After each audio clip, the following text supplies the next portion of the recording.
So good morning everyone. Let's discuss the different architecture and political value of arts. So number one is computer architecture. Computer architecture it is about how computer is designed and how it parts work together.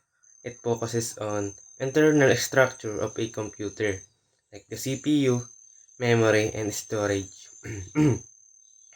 For example, when you use your phone or laptop, the computer processes information very fast. It because its architecture is designed to organize instruction and data efficiently. Without good computer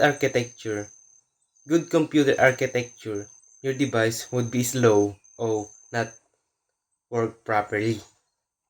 And next is the enterprise architecture.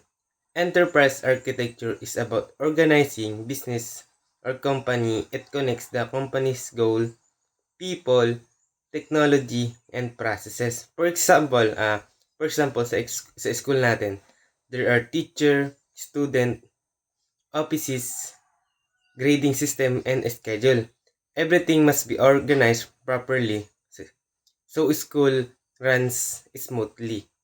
That organization and planning is similar to enterprise architecture. It helps company to achieve their goals by making sure everything works together in a structured way. And number three is interior architecture.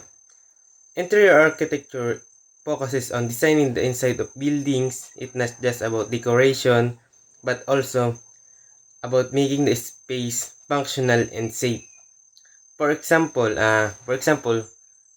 In classroom, uh, the chair must be organized and arranged properly para mas maiwasan natin yung ikapapahamak ng isang estudyante and bigyan ng sa pag-arrange ng bangko is may space para may mga nadadaanan o may space para maging ligtas yung buong classroom. Saka magiging komportable yung mga estudyante. And next is the landscape architecture. Landscape architecture is about designing outdoor spaces. It includes parks, gardens, playgrounds, and public areas. For example, when you visit park, you see that trees, walking paths, benches, and playground areas arranged nicely. This is the landscape that talk about the beauty of the outside. For example, when you see in the park, there are so many flowers, trees, and walking paths, and so many benches. And kapag pumunta ka dun o umupo ka, makikita mo yung kagandahan na nakaka-relax at napaka-komportable pagmasdan.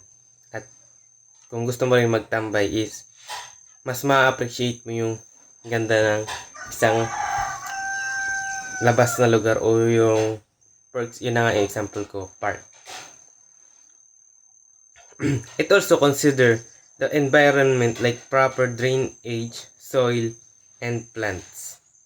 Next is naval architecture. Naval architecture focus on designing ships, boats, and other marine vehicle. For example, a very boat must be strong enough to carry passengers safely across the sea. Engineers must calculate its size, balance, and material so it does not sink. So, example na dito, no, na yung mga sasakyan is dapat maayos na tumatakbo para maging ligtas yung mga pasahero nito sa pupuntahan nila. And next is network architecture. Network architecture is about how computers and devices connect and communicate each other. For example, when you connect to Wi-Fi at home or school, many devices are connected to one work. The system that organizes how this device sends and receives data is network data is network architecture. It ensures fast, safe, and organized communication between devices. For example, pag may gusto kong ipasa sa isang device, ginagamit natin Bluetooth, share it. So, by sending and receiving, we can call it a network architecture. Or example na rin natin is yung sa Wi-Fi. Diba? Pag nag-connect tayo, nagsisend o nagre-receive, pwede natin din siyang tawagin na network architecture. And next is software architecture. Software architecture is design and instruction of a software program or application. For example, in a mobile app, there are buttons, login pages, databases, and features. All this part must be organized so this app works smoothly. If the instruction is poor, the app may crash. Software architecture makes sure programs are reliable and efficient. And next is system architecture. System architecture is the overall structure of a system and how it's work together. For example, think about car. It has an engine, wheels, brakes, and steering. All parts must work together for car to move properly. That organized is system architecture. For example, is sa isang sasakyan, hindi siya pwedeng mawalan ng function yung bawat pesa o bawat parts nito, at hindi kasi siya aandar kung nang maayos kung may mga malfunction na parts nito. So, dapat maayos yung pagkakagawa nito at naka-organize siya. That organization is system architecture. It can apply to transportation system, computer system, or even school system. Number 9 is urban design. Focuses on planning cities and community. It looks at roads, buildings, parks, and public spaces. For example, a city must have proper road, school, hospital, and park arranged in a way that is safe and convenient. Urban design helps make city organized, attractive, and sustainable. It improves how people live and move in urban areas. Next is the political value of art. What does it mean?